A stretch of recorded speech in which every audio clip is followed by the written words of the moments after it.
मौजूद है रघुपुरा गांव में, जो कि ग्रेटर नोएडा में पड़ता है।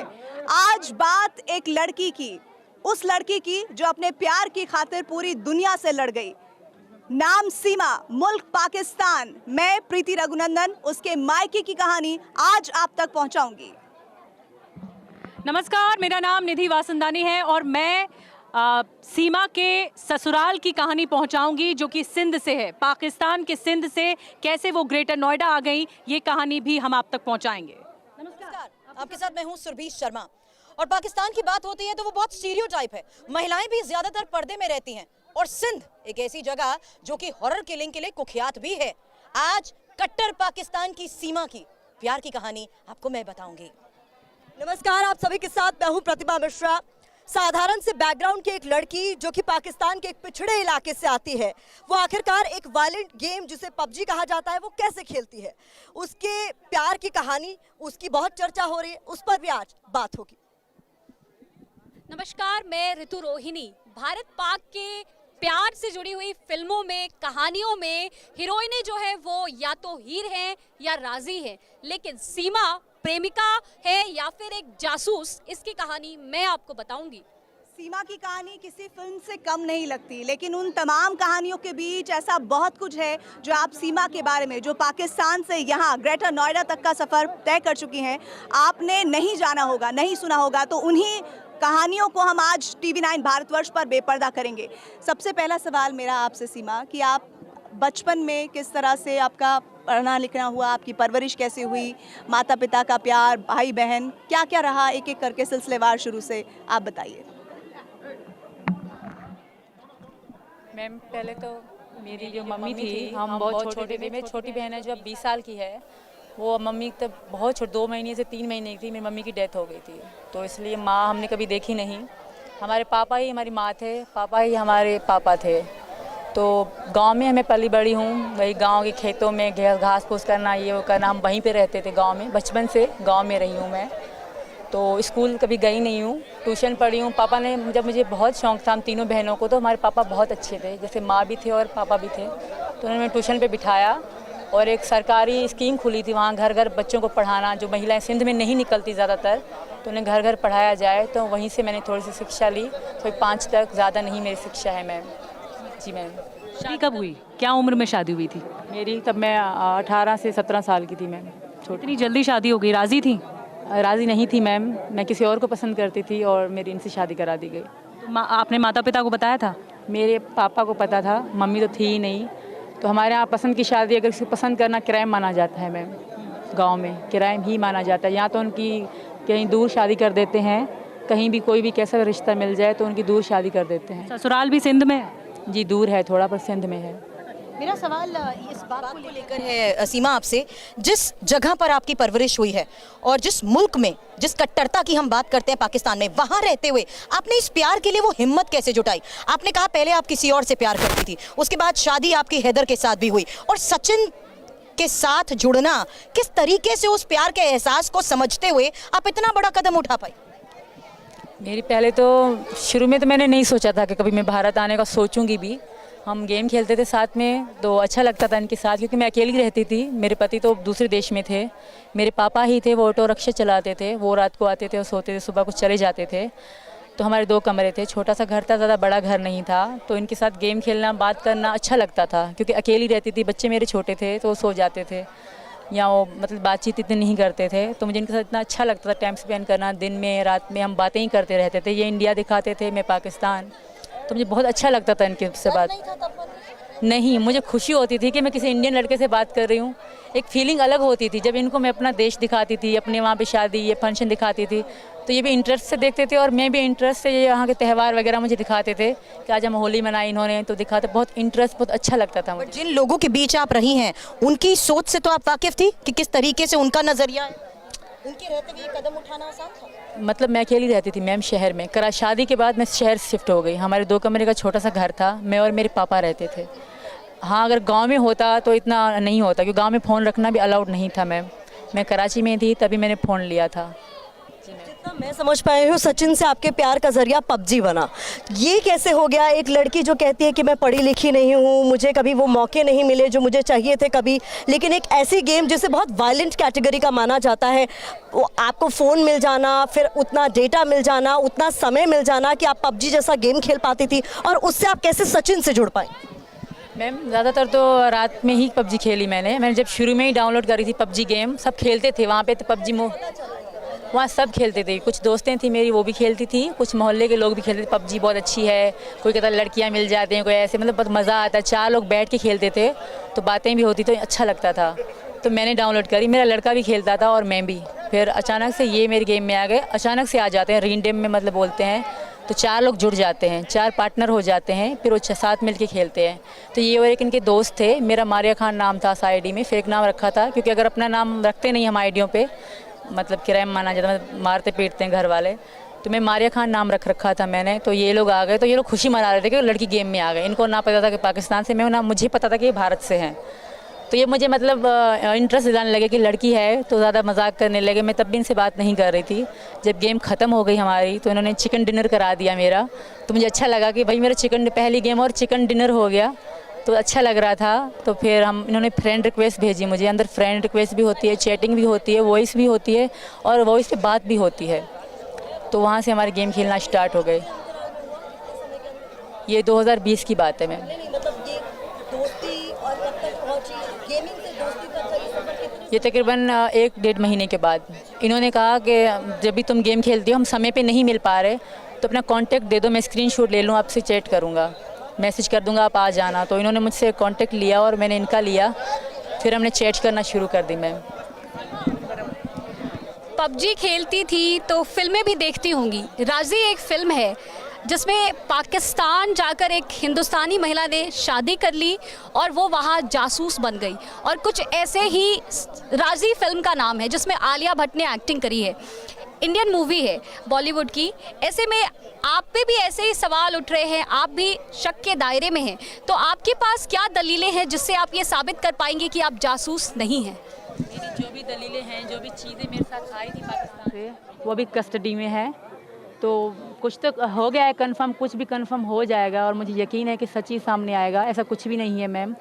मैं इनकी मोहब्बत में यहाँ आई हूँ। मैंने कभी भी ज़िंदगी में ना जेल देखी थी, ना कभी पुलिस सामने देखी थी। ऐसा मैंने कभी ज़िंदगी में, ना ही मैंने कभी अपना फ़ोटो भी नेट पे डाला था। अगर कोई डालती भी थी तो प्राइवेट, सिर्फ मैं देख सकूँ और यही देख सके। तो आज मैं दुनिया मुझे देख रही है, तो थोड़ा अजीब भी है मेरे लिए। तो ऐसा कुछ भी नहीं है मैम। आई थिंक, मुझे यकीन है इंडियन जो पुलिस हैं, जो यहाँ की काम कर रही हैं मेरे बारे में, वो सच सामने लाएंगे। अच्छा, एक और बात सीमा, जैसे आपने कहा कि ऐसी कोई बात नहीं है और अभी बहुत सारी चीज़ें साफ़ हुई हैं और हो जाएंगी, लेकिन जानकारी ये भी है जो चर्चाओं में है आपको लेकर कि आपके भाई पाकिस्तान आर्मी में है, इसलिए आपको लेकर कहा जा रहा है कि आप जासूस हो सकते हैं, जिस बात का जिक्र अभी हमारी सहयोगी रोहिणी ने भी किया। तो भाई आर्मी में कैसे जुड़ा, आप उनसे कितनी आपकी बातचीत है, क्या आपकी आपस में बातचीत में शेयर हुआ कि आर्मी को लेकर क्या तरीका है, पाकिस्तान में कैसे काम होता है, क्या नहीं होता है? बहुत सारी बातें हैं जो आपको शक के दायरे में भी लाती हैं। जी मैम, ऐसा कुछ भी नहीं है। मेरे पापा की इच्छा थी, क्योंकि मेरे भैया को जॉब नहीं मिल रही थी। मेरे भैया हाइट के लंबे और अच्छे हैं, स्मार्ट हैं, 22 साल के हैं, वो ज़्यादा बड़े भी नहीं हैं। तो उनकी मतलब जॉब नहीं, जो हमारे लड़कों को जॉब नहीं मिलती तो वो फ़ौज में ही भर्ती होते हैं। तो ये मैंने खुद ही सच बताया था, और वो अभी भर्ती हुए 2022 में। अभी वो कंफर्म भी नहीं हुए कि आगे वो जाएंगे कि नहीं। अभी उनकी चल रही है, उनकी ज़्यादा सैलरी भी नहीं थी, अभी वो वाकई फ़ौज में भर्ती हुए हैं। नहीं। और आप हिंदुस्तान में आ चुकी हैं, बताया आपने? नहीं, मैं किसी को, मेरे घर वालों को किसी को पता नहीं था। मेरा लड़का हुआ था, तो इनके गांव में कत्ल आम है, लड़की को मारना बिल्कुल ही आम है। इनके जो इनका गांव है ना जेकमाबाद, वहाँ लड़की को मारना जैसे मच्छर मार दिया आपने, ऐसे है, मार देते हैं, और कोई इनको रोने भी नहीं देते परिवार को। पाकिस्तान में अभी कहाँ रह रही थी? मैं कराची शहर में शादी के बाद, इसी डर से मैं, हैदर साहब के साथ रह रही थी? जी, इसी डर से मैंने हैदर से रिक्वेस्ट करी कि हम यहाँ नहीं रहेंगे, क्योंकि कल हमें बच्चे होंगे तो उन पे क्या असर पड़ेगा। वहाँ स्कूल भी नहीं है, पहली बात, कोई भी मतलब वो नहीं है, जैसे शहर होता है, बहुत दूर शहर है जेकमाबाद, ये बिल्कुल जंगल में रहते हैं, क्योंकि सब किराए में लड़कियाँ मारते हैं। यहाँ पे आम था लड़की। कितने बच्चे हैं? मेरे 4 बच्चे हैं मैम। तो आप अभी हैदर साहब को, जब बच्चों के बाद तो रह रही थी ना आप कराची में, हैदर साहब के साथ ही रह रही? नहीं, हैदर सऊदी अरब में 19 में वो चले गए थे। अब 2019 में चले गए? जी, अब तक नहीं आए थे। और 2019 में ही आप नेपाल गई थी? नहीं, मैं 2023 में आई थी मैम। शुरू में मैं 20 में इनसे मिली थी। शुरू में मेरा कोई इरादा नहीं था कि मैं इनसे इतना प्यार होगा या मैं यहाँ पे आऊँगी, ऐसा कुछ भी नहीं था हमारे बीच। हम खाली फ्रेंड थे, फ्रेंड ही रहे 1 साल 1.5 साल तक। फिर जब मतलब मुझे लगा, और मेरे पापा की डेथ होने के बाद ख़ास तौर, तो मैं अकेली सी हो गई मैम। कब हुई डेथ? उनकी 2022 में हुई थी, दिसंबर में। तो इस बात से वाकिफ थी सीमा कि वहाँ पर मारते हैं, काटते हैं, लड़कियों के साथ ऐसा व्यवहार करते हैं, तो कैसे आपने वो हिम्मत जुटाने की कोशिश की? आपको लग रहा था, माफ़ कीजिएगा, कुछ आपके हाथों पे ये सारे मैं निशान भी देख रही हूँ, ये क्या है? ये किसी ने किया है? नहीं, मैंने खुद करा था उनके प्यार में। हमारी लड़ाई होती थी, शादी वगैरह पे जाते थे मुझे बताए बगैर, तो इस बात पे हमारी ज़्यादा लड़ाई होती थी। तो इस कारण ये बीड़ी पीते थे मुझसे चोरी चोरी। इन्हीं से ये चोरी छिपे पीते थे? हाँ, तो मुझे इनके दोस्त फ़ोन करके बताते थे कि बीड़ी पी रहे हैं, तो मेरी कसम खाते। तो इस बात पे ज़्यादा मैं ये खुद को जलाती और कब की बात है? ये 2022 की बात है, 1 साल पहले। अच्छा, फिर यही मैं कह रही हूँ, आपके साथ बच्चे भी थे, आप अकेली थी, कैसे आप अपना घर चलाती थी? कैसे आपने ये समझा कि आपको किस रास्ते सचिन तक पहुंचना है? क्या आपके पास उतना पैसा था? क्या काम आपने कुछ किया? कैसे आप सचिन तक पहुंचने के लिए ये कोशिश, ये जद्दोजहद करती आई? क्योंकि क्या सचिन के जरिए आपको पता लगा कि आप कैसे उनके पास पहुंच सकती हैं, चाहे वो नेपाल, क्योंकि आप लोगों ने मिलना शुरू किया था? ये हम दोनों ने मिलकर सर्च किया था यूट्यूब के ज़रिए, क्योंकि हमें मिलना था। पहले तो मैंने इंडियन वीज़े के लिए बहुत कोशिश करी, वहाँ की एम्बेसी के इस्लामाबाद में है, तो मैं तो जा नहीं सकती। वहाँ रेलवे एजेंट होते हैं, वो दूसरे एजेंट माने जा रही हैं, या रेलवे एजेंट जैसे शॉप होती हैं, उनके आगे लिखे थे रेलवे एजेंट। वो सऊदी अरब का, दुबई का, हर कंट्री का वीज़ा भी लगवा के देते हैं और टिकट भी लगा के देते हैं। तो मैं उन्हीं के पास गई कि मैं इंडिया जाना चाहती हूँ। तो उन्होंने पूछा आपका कौन है? मैंने कहा फ्रेंड है मेरे, क्योंकि ज़्यादातर यही था कि फ्रेंड ने फैमिली वाले जा सकते हैं भारत, बाकी लोग नहीं जा सकते, कुछ डॉक्यूमेंट्स चाहिए होते हैं। तो मैंने इनको बताया कि मतलब ऐसे ऐसे कागज़ मांग रहे हैं, फिर मैं आपके पास आ सकती हूँ वरना नहीं। तो इन्होंने अपने आईडी कार्ड और राशन कार्ड की कॉपी मुझे भेजी और मैंने जमा भी करे वहाँ पे अपने फ़ोटो बगैर दुपट्टे के। उन्होंने कहे थे सर ने कि निकाल के दो, आपके एम्बेसी में जमा कराऊंगा, आपका वीज़ा लगेगा। पासपोर्ट बनवा लिया मैंने, तो मैंने वो भी करे। फिर उन्होंने कहा कि एक कागज़ और है, इंडिया से 3 डॉक्यूमेंट्स चाहिए। तीसरी सरकारी ऑफिसर के कागज़, जैसे ड्यूटी का कार्ड होता है उसकी कॉपी, और उनके साइन में आपको फॉर्म बना के दूँगा, करवाएंगी, तभी आप इंडिया जा सकते हो। तब भी 3 महीने आपको वेट करना होगा, और कंफर्म नहीं है कि आपका वीज़ा लगेगा कि नहीं, क्योंकि 100 में से 90% आपका लग सकता है, नहीं लग सकता, और 10% लग सकता है। तो इनसे मैंने बताया, तो हम दोनों बहुत परेशान थे ना, तो मैंने इनको कहा तुम पासपोर्ट बनवा लो, हम दुबई में मिलेंगे। पहली बार मुलाकात का हमने सोचा था कि हम मिलेंगे। तो इन्होंने पासपोर्ट के लिए यहाँ पैसे भी जमा कराए। तो इनको बहुत चीज़ें बता रहे थे, ये समझ ना पा रहे, थोड़े भोले से हैं ये, तो ये समझ ना पा रहे थे। तो फिर नेपाल के बारे में हमें पता पड़ी कि नेपाल में इंडियन लोग बगैर वीज़े के या बगैर पासपोर्ट के आ सकते हैं। तो मैंने इनको बताया कि मैंने कहा तुम नेपाल आ जाओ। इन्होंने भी सर्च मारा था, तो मैंने भी अपना वीज़ा नेपाल का लगवाया। मैं अकेली आई इनसे मिलने के लिए 10 मार्च को। बच्चों की परवरिश करना, 4 बच्चों की परवरिश करना, खुद का घर चलाना, रोजी रोटी कैसे कोशिश करती थी? पैसे कैसे? शुरू में तो मेरे पति मुझे देते थे मैम, मैं झूठ नहीं बोलूँगी, जो सच है मैं वही बोलूँगी।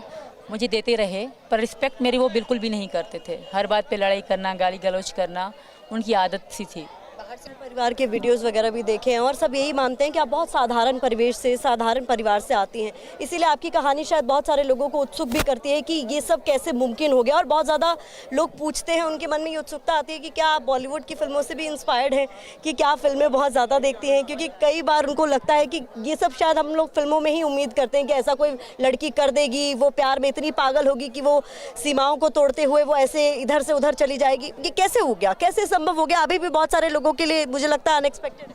फिल्में थी, फिल्में बहुत देखती थी, पर मैं इनको खोना नहीं चाहती थी। एक बार पहले मैंने खो दिया था, वो 2013 की बात कर रही हूँ मैं आपसे। मैं किसी को पसंद करती थी, मेरे कज़न थे वो, तो मैं बहुत उनके लिए दुख दे कि मैं शादी करवा दो। शादी की बात चल रही थी, तो सबको पता है, पर पसंद करते हैं तो पसंद एक क्राइम माना जाता है, हमारे यहाँ बहुत बड़ा क्राइम माना जाता है। बलोचों में तो बहुत, मैं बलोच से हूँ, मेरे पति भी बलोच से हैं जो पहले वाले हैं, तो बलोचों में लव करना बहुत बड़ा क्राइम। वहाँ काला कारी कहते हैं, जो लड़का अगर पसंद करे काला, लड़की करे तो काली। तो लड़के को तो नहीं मारते, लड़की को मारा जाता है, तो वो रिस्पेक्ट पे बात आती है। और इसी कारण अभी मेरे पति जो चिल्ला रहे हैं, इसी कारण चिल्ला रहे हैं क्योंकि उनकी नज़र में मैं काली हूँ, तो इनके साथ रहना मेरे लिए सही नहीं है। तो वहाँ पे इसी कारण मैम, अभी वहाँ पे काला काली का सिस्टम होता है मैम।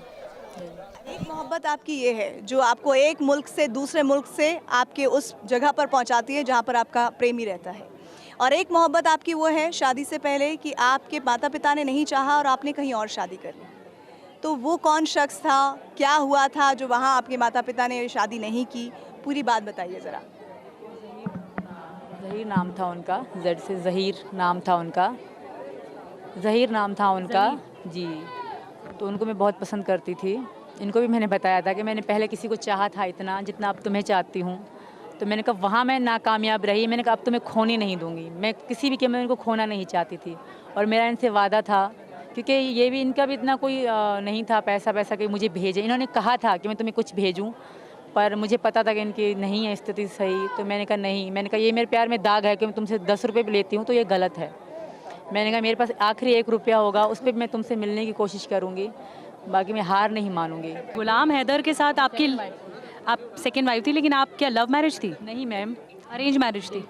आपके माता पिता ने तय की थी? पापा मेरे, माता नहीं है मेरी। पिता ने तय की? हाँ, तो सिर्फ साइन ही हुए थे हमारे, ज़्यादा धूमधाम से हमारी शादी नहीं हुई थी मैम। लेकिन ससुराल से दिक्कतें क्या थी?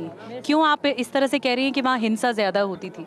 वो आज भी है मैम, ऐसा नहीं होती नहीं थी, और आज भी है। वहाँ कोई भी अगर मीडिया या कानून वहाँ नहीं चलता, अगर कोई भी जाके देख, आपके पति गुलाम हैदर भी हिंसा करते थे? बहुत बुरे तरीके से, कि जैसे मतलब वो पले ही ऐसी जगह पे हैं, तो वो अच्छी कैसे बन सकते थे? फिर भी मैंने उनकी बहुत रिस्पेक्ट करी। सऊदी अरब कब गए? 19 में। 19 में गए, तब से कोई संपर्क नहीं? ना था मैम, बहुत समय तक। आपने दिक्कत बताई अपनी?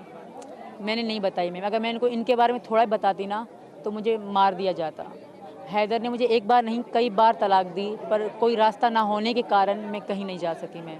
फिल्में देखती हैं सच में, क्योंकि बहुत ज़्यादा। जी मैम, पहले तो सब इंडियन तो सारी फिल्में मैंने पुरानी देख रखी, नई का मैं नहीं कहूँगी, पुरानी मैंने। अभी तो गदर फेवरेट लग रही है। कहानी गदर जैसा ही का। रील्स भी गदर गानों पे बहुत हैं। जब वहाँ होती थी तो मैं इन पे ही बनाए, प्राइवेट थी अब पब्लिक कर दी है, तो इन पे ही बनाया करती थी कि घर आजा परदेसी। इन पे ही ज़्यादा मेरी रील थी कि मतलब मुझे ले जा मुझे परदेसी, इस तरह की मैं लिपसिंग करती थी उन रील गानों पे। तो आज तक मेरे मतलब 814 वीडियो हैं जो पाकिस्तान से यहाँ तक की हैं, सिर्फ इनके नाम से मैंने बनाई। गदर का कोई डायलॉग फिल्म याद है? गुनगुनाती हैं? नहीं अच्छा नहीं गा सकती। मेरे पति गा लेंगे। मेरे आपके पति सुन चुके हैं, हमें भी सुना दीजिए, इशारा कर रहे हैं वो, गा दो। नहीं, वो कह रहे मैं गाऊंगा। गाना गा दीजिए, उनके लिए गा दीजिए। मैंने कहा मैं लिपसिंग कर ली, मेरी आवाज़ अच्छा नहीं है तो सब हंसेंगे मुझे, मैं गाना नहीं चाहती मैम, सॉरी। किस तरीके से इजहार किया था, कैसे उन्हें इम्प्रेस किया था, यही बता दीजिए। इम्प्रेस इन्होंने करा था शुरू में मुझे, पर मैं पता नहीं शादी थी जल्दी से पट गई इनके साथ। और जो ये मैं किया ना, मैं घर से निकली थी सिर्फ इन्हीं के कारण निकली, वरना हम घर में हाउस वाइफ थी, बस बच्चे पालना, आटा गूंद के रोटी बनाना, इस तरह का मेरा काम था। पिक्चरें देख के ही ख्वाब बढ़ रहे थे? बिल्कुल, जब इन्होंने मुझे बताया और मैं इतनी खुश हुआ करती मैं इंडिया, अपने अकेले में भी हंसा करती मैं इंडियन लड़के से बात कर रही हूँ, सबको बताती मेरा भारत तक कॉन्टैक्ट है, मैं बस खुश हुआ करती थी मैम।